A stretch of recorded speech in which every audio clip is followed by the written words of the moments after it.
Good morning. నేను Jyotsna. AP assembly సమావేశాలు నేటితో ముగియనున్నాయి.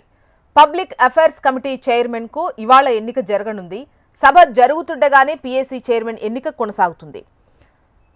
బ్యాలెట్ పద్ధతిలో జరగబోయే పోలింగ్ ప్రక్రియకు టీడీపీ తరపున శ్రీరామ్ రాజగోపాల్, బివి జయనాగేశ్వర్ రెడ్డి, అరిమిల్లి రాధాకృష్ణ, అశోక్ రెడ్డి, బూర్ల రామాంజనేయులు, నక్క ఆనందబాబు, కోళ్ల లలిత కుమారి పోటీ పడుతుండగా జనసేన నుంచి పులవర్తి రామాంజనేయులు నామినేషన్ దాఖలు చేశారు. ఇక బీజేపీ నుంచి విష్ణుకుమార్ రాజు నామినేషన్ వేశారు. వైసీపీ నుంచి ఎమ్మెల్యే పెద్దిరెడ్డి రామచంద్రారెడ్డి నామినేషన్ వేయడంతో ఓటింగ్కు ప్రాధాన్యత ఏర్పడింది. అయితే ఒక్కో సభ్యుని ఎన్నికకు 20 మంది ఎమ్మెల్యేల సంఖ్యాబలం అవసరం. కానీ సభలో వైసీపీ ఎమ్మెల్యేల సంఖ్య 11 మాత్రమే ఉండటంతో నామినేషన్ దాఖలు చేసినా ప్రయోజనం ఉండకపోవచ్చని తెలుస్తోంది.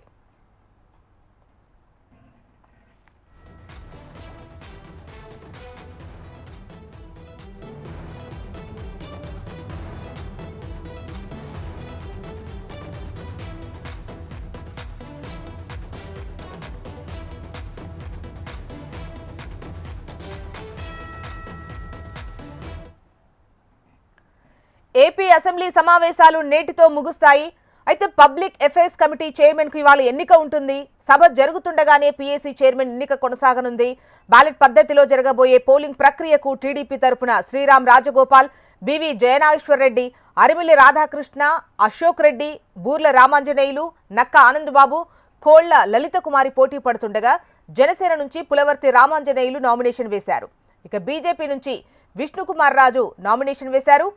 వైసీపీ నుంచి ఎమ్మెల్యే పెద్దిరెడ్డి రామచంద్రారెడ్డి నామినేషన్ వేయడంతో ఓటింగ్కు ప్రాధాన్యత ఏర్పడింది. అయితే ఒక్కో సభ్యుని ఎన్నికకు 20 మంది ఎమ్మెల్యేల సంఖ్యాబలం అవసరం. కానీ సభలో వైసీపీ ఎమ్మెల్యేల సంఖ్య 11 మాత్రమే ఉంది. నామినేషన్ దాఖలు చేసినప్పటికీ ప్రయోజనం ఉండకపోవచ్చని తెలుస్తోంది.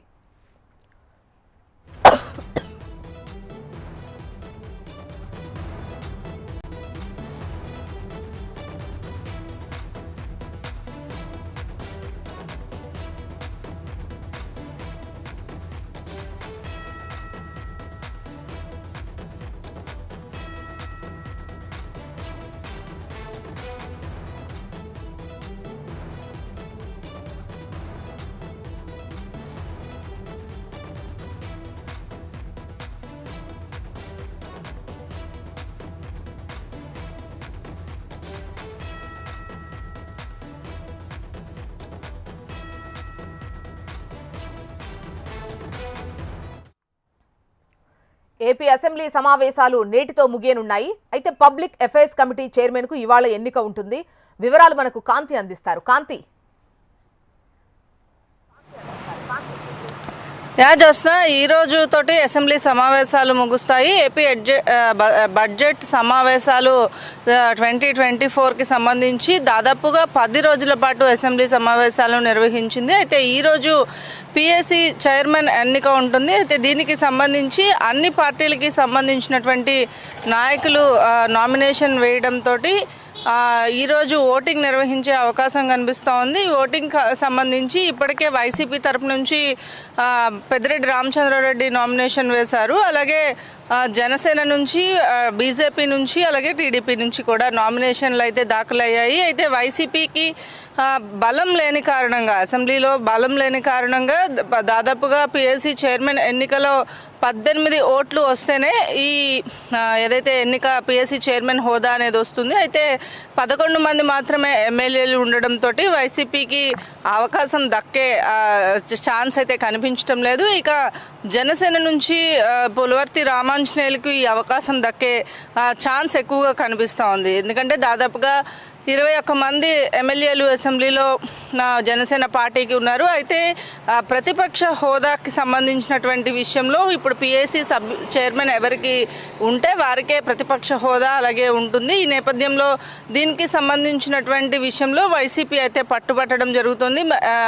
ఎమ్మెల్సీలో అంటే మండలిలో వైసీపీ బలం ఎక్కువగా ఉన్న నేపథ్యంలో ఖచ్చితంగా పీఏసీ చైర్మన్ పదవి వైసీపీకి ఇవ్వాలి అని చెప్పి వైసీపీ వాదిస్తోంది. అయితే అయినప్పటికీ కూడా సభ్యుల సంఖ్య అండ్ అసెంబ్లీ రూల్స్ ప్రకారం ఈ పీఏసీ చైర్మన్ ఎన్నిక విషయంలో అయితే దాదాపు ఈరోజు ఎన్నిక జరుగుతుంది. అసెంబ్లీ ప్రారంభమైన తర్వాత ఈ ఎన్నికకి సంబంధించినటువంటి దీనికి ప్రపోజల్ పెడతారు. అయితే ఎన్నికలు దాదాపు 18 మంది ఓటు వేయాల్సి ఉంటుంది. 18 మంది ఓటు వేస్తేనే ఖచ్చితంగా ఈ పిఎస్సి చైర్మన్ పదవి అనేది దక్కే అవకాశం ఉంటుంది. ఈ నేపథ్యంలో ఈరోజు అసెంబ్లీలో అంటే నిన్న మిథున్ రెడ్డి, పెద్దిరెడ్డి రామచంద్రారెడ్డితో పాటుగా వైసీపీకి సంబంధించినటువంటి ఇద్దరు ఎమ్మెల్యేలు సపోర్టివ్గా, అలాగే ఎమ్మెల్సీ నుంచి వరూద్ కళ్యాణి వీళ్ళందరూ కూడా నామినేషన్ వేసే సమయంలో అక్కడికి వచ్చినప్పటికీ కూడా 11 మంది మాత్రమే ఎమ్మెల్యేలు ఉండడంతో ఈ అవకాశం వైసీపీకి దక్కే ఛాన్స్ అయితే కనిపించడం లేదు. అయితే జనసేన నుంచి పులివర్తి రామాంజనేయులు భీమవరం ఎమ్మెల్యేగా ఉన్నారు, ఆయనకు ఈ అవకాశం దక్కే ఛాన్స్ అయితే కనిపిస్తోంది. ఇక ఏదైతే అసెంబ్లీ సమావేశాల్లో ఈరోజు వైసీపీ నుంచి ఒక్కొక్క సభ్యునికి 20 మంది సంఖ్యాబలం కావాల్సి ఉంటుంది కాబట్టి ఈ నేపథ్యంలో ఈరోజు ఈ ఎన్నికలకి సంబంధించి అంటే పిఎస్సి సభ్యుని ఎన్నిక అలాగే కమిటీ ఎన్నిక అనేది స్టార్ట్ చేస్తారు. ఇక మరొక కొన్ని కీలకమైనటువంటి బిల్స్ని కూడా ఈరోజు అసెంబ్లీలో పాస్ చేసే అవకాశం ఉంది. అలాగే పవర్ పాయింట్ ప్రజెంటేషన్ కూడా అసెంబ్లీ సమావేశాల్లో ఈరోజు లాస్ట్ డే కాబట్టి ఋషికొండకి సంబంధించి అలాగే అమరావతికి సంబంధించినటువంటి పవర్ పాయింట్ ప్రజెంటేషన్ ఉండబోతుంది. జ్యోత్స్న. రైట్ కాంతి.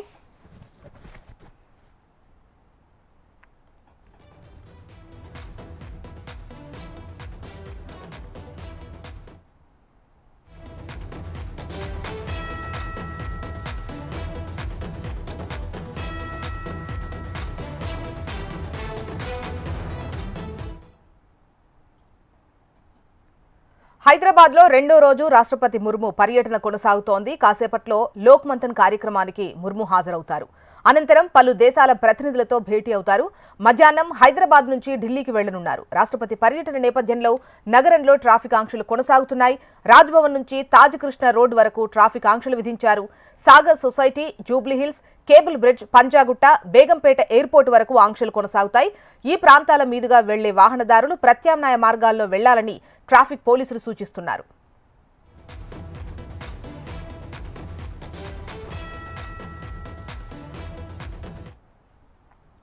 హైదరాబాద్లో రెండో రోజు రాష్ట్రపతి ముర్ము పర్యటన కొనసాగుతోంది. కాసేపట్లో లోక్ మంథన్ కార్యక్రమానికి రాష్ట్రపతి హాజరవుతారు. ఆ తర్వాత పలు దేశాల ప్రతినిధులతో భేటీ అవుతారు. మధ్యాహ్నం హైదరాబాద్ నుంచి ఢిల్లీకి వెళ్లనున్నారు.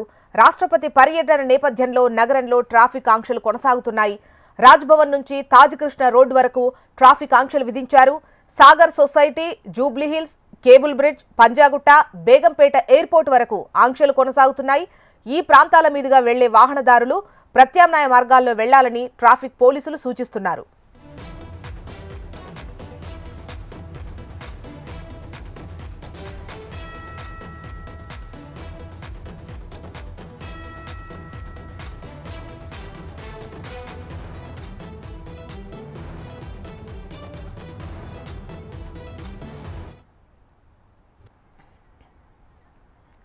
పగలంతా ఎండ వేడిమితో ఉక్కిరి బిక్కిరి. పొద్దు గూకిందంటే చాలు చల్లని వాతావరణం. ఉదయం పూట కమ్ముకుంటున్న మంచు దుప్పట్లు, పెరిగిన చలి తీవ్రత, రోజురోజుకు పతనమవుతున్న ఉష్ణోగ్రతలు. ఆదిలాబాద్లో పెరిగిన చలి తీవ్రతపై హెచ్ఎంటీవీ రిపోర్ట్ ఇప్పుడు చూద్దాం.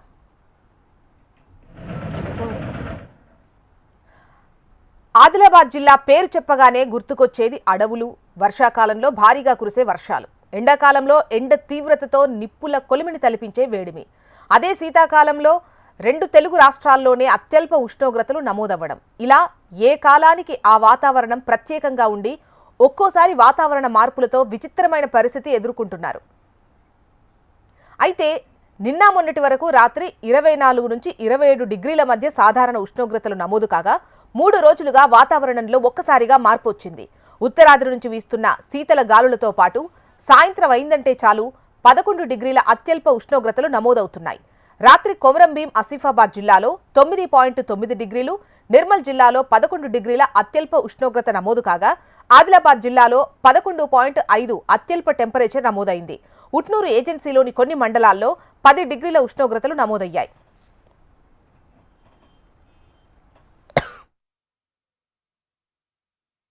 గత ఈ 2-3 రోజుల నుంచి బాగా చలిగా ఉన్నది. వాకింగ్ పోతుంటే ఇందాక ముందు అంత చలి అనిపించకపోవు. డైలీ మేము 5:30కు అట్లా ఇంటి నుండి బయలుదేరుతాము. ఇక్కడ ఒక బస్ స్టాండ్ వరకు పోయి మళ్ళీ రైల్వే క్వార్టర్స్ అక్కడ తిరుగుతూ ఉంటాం. చలి తీవ్రత బాగా చలిగా ఉన్నది. ఇన్ని రోజులు అంతా చలి అనిపించారు. ఈ 2-3 రోజుల నుంచి బాగా చలి తీవ్రత బాగా ఉన్నది. సార్ 1 డే వర్షం పడ్డా కానీ 2-3 డేస్ నుంచి చల్లగా ఉంది.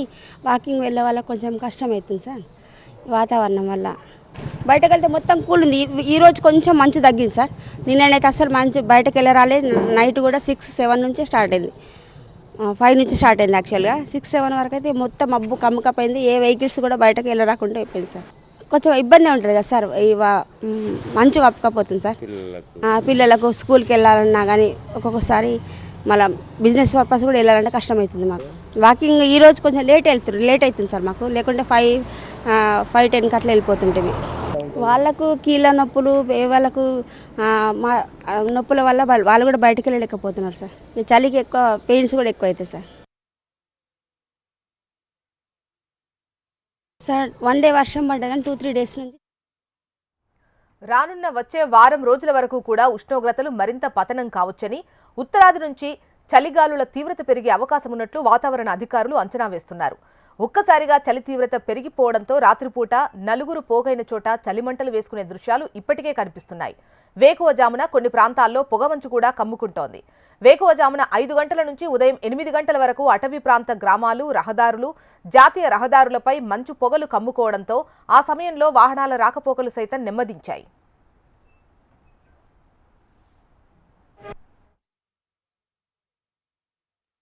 ఇక్కడ వాకర్స్ చాలామంది చలికి తట్టుకోలేక ఒక 50%, 25% మాత్రమే ఈ మార్నింగ్ చలిలో వాకింగ్ చేసే వాళ్ళంతా ఈ చలి బాధకు తట్టుకోలేక రాకపోతున్నారు.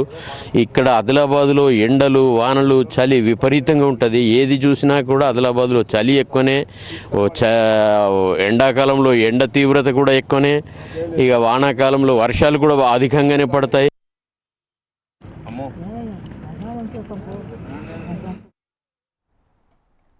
హైదరాబాద్ నాగ్పూర్ జాతీయ రహదారి 44 పై ఉన్న గుడిహత్నూర్, ఇచ్చోడ, నేరడిగొండ మండలాల్లోని రహదారులు సైతం వేకువజామున మంచు పొగ కమ్ముకుంటోంది. 2 రోజుల్లో మారిన వాతావరణ పరిస్థితులతో చలికాలం చలి తీవ్రత మొదలైనట్టు స్థానికులు చెబుతున్నారు. ఉదయం లేలేత కిరణాలు కమ్ముకునే మంచు దుప్పట్ల అందాలను స్థానికులు ఆస్వాదిస్తుండగా మరో వారం 10 రోజుల్లో చలి తీవ్రత మరింత పెరిగే అవకాశం ఉండటంతో ప్రజానీకంలో ఆందోళన మొదలైంది. మొత్తంగా చలి తీవ్రతతో ఆదిలాబాద్ జిల్లా ప్రజల శీతాకాల కష్టాలు మొదలయ్యాయి.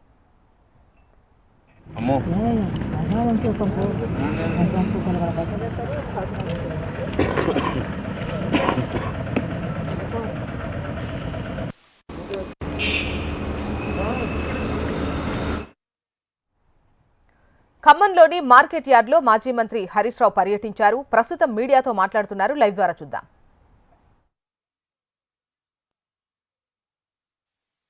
డిమాండ్ చేస్తా ఉన్నాం. గతంలో కేసీఆర్ గారు ఉన్నప్పుడు 11,000, 10,000, 9,000 రూపాయలు వస్తుంది. ఇప్పుడు 5,000, 6,000కి పడిపోయిందంటే ఈ ప్రభుత్వం యొక్క నిర్లక్ష్యం వల్ల, ఈ ప్రభుత్వం యొక్క తప్పిదాల వల్ల, ఈ ప్రభుత్వం పట్టించుకోకపోవడం వల్ల ఇలా పత్తి రైతులు కన్నీళ్లు పెట్టుకున్నటువంటి పరిస్థితి ఉన్నది. ఇలా రైతులను అడిగితే ఏమంటున్నారు? 10 రోజులైనా సీసీఐ కొనుగోలు కేంద్రానికి పోతే ఏదో ఒక కొరీలు పెడతా ఉన్నారు, తిప్పి పంపుతా ఉన్నారు. ఇంకా దిక్కులేకమే మార్కెట్లో వచ్చి చెప్పిన ధరకు అమ్ముకుంటున్నామని చెప్తున్నారు. తూకంలో కూడా చాలా మోసం జరుగుతూ ఉంది. తూకంలో కూడా మాకు మోసం జరుగుతుందని చెప్తా ఉన్నారు. సీసీఐ కూడా రైతుల దగ్గర కొంటలేదు. సీసీఐ కొనుగోలు కేంద్రాలు అక్కడ దళారుల దగ్గర కొంటున్నారు. వ్యాపారులేమో రైతుల దగ్గర 6,000కు కొని సీసీఐ దగ్గర 7,500 రూపాయలకు అమ్ముతున్నటువంటి పరిస్థితి ఉన్నది. ఈ రకంగా పత్తి రైతులు బాగా నష్టపోతా ఉన్నారు. అదేవిధంగా మిర్చి చూస్తే పోయిన సంవత్సరం ఇదే మార్కెట్లో మిర్చి 20,000 నుంచి 23,000 రూపాయల ధర వచ్చింది. ఈసారి నిన్న ఇవాళ మార్కెట్లో చూస్తే మిర్చి రైతులకు 13,000 రూపాయలు కూడా రావడం లేదు. సగానికి సగం మిర్చి రేటు పడిపోయింది, సగానికి సగం పత్తి రేటు పడిపోయింది. అంటే మరి రైతులు ఏం కావాలి? మీరేదో రైతు రాజ్యమని, రైతుల కోసమే మేమున్నామని మాటలు కోటలు దాటుతున్నాయి, మీ చేతలు గడప దాటడం లేదు. రైతులకు అన్ని రకాలుగా మీరు నష్టమే చేసిండ్రు. రుణమాఫీ చేయక రైతుల్ని మోసం చేసిండ్రు. 15,000 రైతు భరోసాని మోసం చేసిండ్రు. కౌలు రైతులకు 15,000 ఇస్తామని మోసం చేసిండ్రు. వ్యవసాయ కూలీలకు 12,000 ఇస్తామని మోసం చేసిండ్రు. బోనస్ ఇస్తామని మోసం చేసిండ్రు. అన్ని మాయమాటలు చెప్పి ఇవాళ రైతుల్ని నట్టేట ముంచింది కాంగ్రెస్ ప్రభుత్వం. మేము అడుగుతున్నాం, మరి మిర్చి ధర ఎందుకు పడిపోయింది? ఏం చేస్తుంది ప్రభుత్వం? మధ్యలో దళారులు బ్రోకర్ల పాలిట అయితా ఉంది కదా. ఇలా పోయిన సంవత్సరం 23,000 పాడినటువంటి పాట ఈసారి 13,000కి ఎందుకు తగ్గింది? గతంలో 11,000 పోయినటువంటి పత్తి 6,500కి ఎందుకు తగ్గింది? ఈ ప్రభుత్వం నిద్రపోతా ఉందా? ప్రభుత్వం ఎందుకు చర్యలు తీసుకోవడం లేదు అని మేము అడుగుతా ఉన్నాం. మంత్రులేమో చాలా బిజీ ఉన్నారు. జిల్లాలో 3 మంత్రులు ఉన్నారు. ఒకరిపైన ఒకరు పై చేయి సాధించడం కోసం వాళ్ళు బిజీగా ఉన్నారు. నాది నడవాలంటే నాది నడవాలి అని 3 మంత్రులు ఒకరి మీద ఒకరు పై చేయి సాధించడానికి ప్రయత్నం చేస్తున్నారు. ప్రజల సమస్యలు మాత్రం గాలికి వదిలేసింది. ప్రజా సమస్యల్ని మాత్రం పట్టించుకున్నటువంటి పరిస్థితి లేదు. అదేవిధంగా ఈరోజు వరి ధాన్యం విషయంలో సన్నాలకు బోనస్ అన్నారు. మొదలేమో అన్ని పంటలకు బోనస్ అన్నారు, తర్వాత వడ్లకు బోనస్ అన్నారు, నడిమిట్లకు పోయినాక సన్నాలకే బోనస్ అన్నారు. అది కూడా తుస్సుమన్నది. ఇవాళ ఖమ్మం జిల్లాలో దాదాపు 4 లక్షల మెట్రిక్ టన్నుల సన్న రకం వడ్లు బండాయి. ఖమ్మంలోనే సన్నాలు బాగా బండుతాయి. 4 లక్షల మెట్రిక్ టన్నుల సన్నాలు బండితే ఇప్పటిదాకా ఖమ్మం జిల్లాలో కొన్నది కేవలం 19,000 మెట్రిక్ టన్నులు మాత్రమే. ఒక్క రైతు కన్నా బోనస్ వచ్చిందా అని నేను అడుగుతున్నా. ఖమ్మం జిల్లాలో ఈ మంత్రుల్ని అడుగుతా ఉన్నా, ఖమ్మంలో ఇవాళటి వరకు ఒక్క రైతు కన్నా బోనస్ ఇచ్చిండ్రా? 500 ఇస్తే ఆ రైతు పేరేందో చెప్పండి. 4 లక్షల మెట్రిక్ టన్నుల సన్నాలు బండితే ఇప్పటికే 2 లక్షల మెట్రిక్ టన్నులు దళార్లకు అమ్ముకున్నారు, ప్రైవేట్లు అమ్ముకున్నారు, నష్టం జరిగింది. మీరు కొన్నది 19,000 మెట్రిక్ టన్నులు, దాంట్లో ఒక్క రైతుకు కూడా ఇవాళటి వరకు బోనస్ రాలేదు. అంటే మీరంతా కూడా దగా చేస్తున్నారు. మీకు మీ సొంత కార్యక్రమాల్లో బిజీ ఉన్నారు తప్ప రైతుల కష్టాన్ని మీరు పట్టించుకోవడం లేదు. రైతుల గురించి మీరు ఇవి బులెటిన్ డీటెయిల్స్. అప్డేట్స్ కోసం చూస్తూనే ఉండండి హెచ్ఎం టీవీ. వార్త ఆగదు, నిజం దాగదు.